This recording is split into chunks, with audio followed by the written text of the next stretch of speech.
Hello, আসসালামু আলাইকুম। আমার মতো পাগল কি কয়েকটা আছো যে ১ বছরের ভিডিও আরেক বছরে আপলোড দিবে? হ্যাঁ, আমার মতো এরকম শখ যদি কারো থাকে একটু কমেন্ট করে দিও। আমার এই শখটা আগেই ছিল।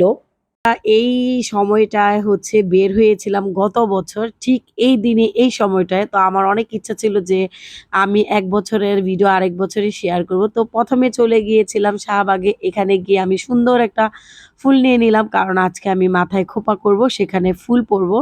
তো ফুল তো পড়েছি। আর এই যে ফুল দিয়ে পুরো গহনা সেট করলাম। খুব সুন্দর লাগতেছে আমাকে মাশাআল্লাহ বলে যাবা সবাই।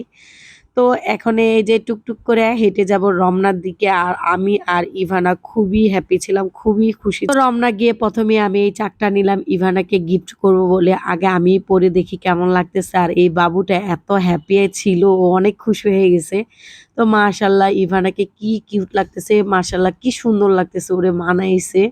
তো আজকে আমার সঙ্গী হলো ইভানা। আমি আর ইভানা সারাটা দিন এনজয় করব। একদম বাচ্চাদের মতো হইচই করব।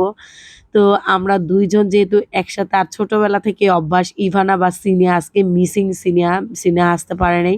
হঠাৎ প্ল্যান সেজন্য। তো এখানে এসে ইচ্ছামতো ভিডিও, ছবি তুললাম।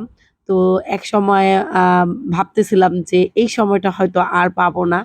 তো তখনই বলেছিলাম যে, "ইভানা আমি আর তুই এই ভিডিওটা আগামী বছর এই দিনেই শেয়ার করলে কেমন হয়?"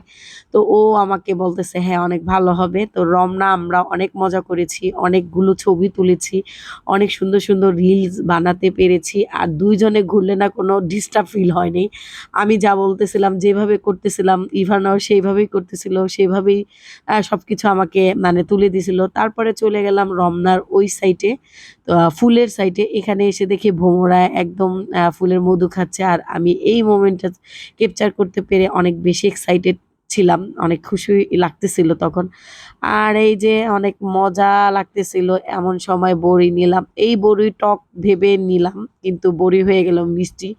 তো মজা করে খাচ্ছিলাম, কিছু করার নেই, ভালোই লাগতেছিল। তারপরে এই যে ইভানা হচ্ছে এই কদমাগুলা মানে কদমা না, এটা সন্দেশ, এটা নিল। ও এইটা কিভাবে খা আল্লাহ জানে। এত মিষ্টির মিষ্টি আমি ট্রাই করছি কিন্তু আমি খেতে পারিনি। আমার মানে হয়ে ওঠে নাই।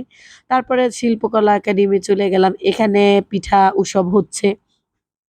তো এখানকার পিঠা তো কম বেশি সবাই জানে কেমন। আর কিছু, কিছু ইউনিক পিঠা এখানেই পাওয়া যায়।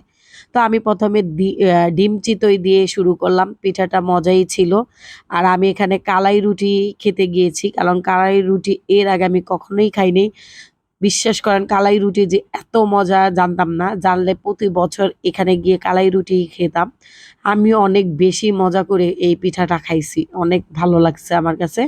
ইভানা ১ম এ খেতে চায় নাই। পরে আবার ইভানার জন্য নিলাম। নেওয়ার পরে মনে হইছে একটু ফটোশুট করে নিই, একটু ছবি তুলে নেই, চিহ্ন রাখতে হবে।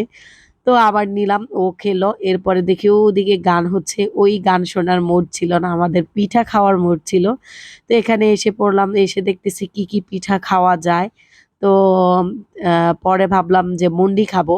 কিন্তু মুন্ডির এত সিরিয়াল ছিল যে মুন্ডি খাওয়ার মানে সৌভাগ্য আমার হয়নি। আমি নিয়েছি বিন্নি চালের পিঠা। এই পিঠাটা অসম্ভব মজা ছিল। আমার কাছে অনেক বেশি ভালো লেগেছে।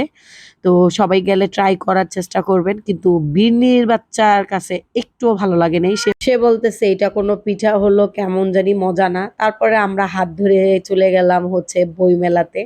বইমেলাতে একটা বই কিনবো।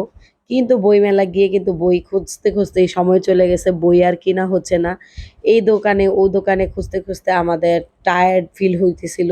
পরে আমি একটা বই নিলাম। বই নিয়ে একটু পড়লাম। পড়ার পরে বইটা ভালো লাগছে। ইভানাকে জিজ্ঞেস করলাম, "বই নিবো কিনা?" ও বলতেছে, "নিতে পারো।" তারপরে চলে আসলাম টিএসসি তে। এখানে এসে এই বেলুনগুলো ভালো লাগতেছিল। বলছে, "একটা সুন্দর করে ভিডিও করব।" মামাটা দিল না। বলতেছে, "না, উড়ে যাবে।" পরে হালিম আর পাকোড়া খেয়ে এখন বাসায় চলে যাব। আজকের দিনটা আমার কাছে স্মৃতি হয়ে থাকবে। অনেক বেশি আনন্দের ছিল, অনেক বেশি এনজয় করেছি। তো ভালো থাকবেন, সুস্থ থাকবেন। আল্লাহ হাফেজ।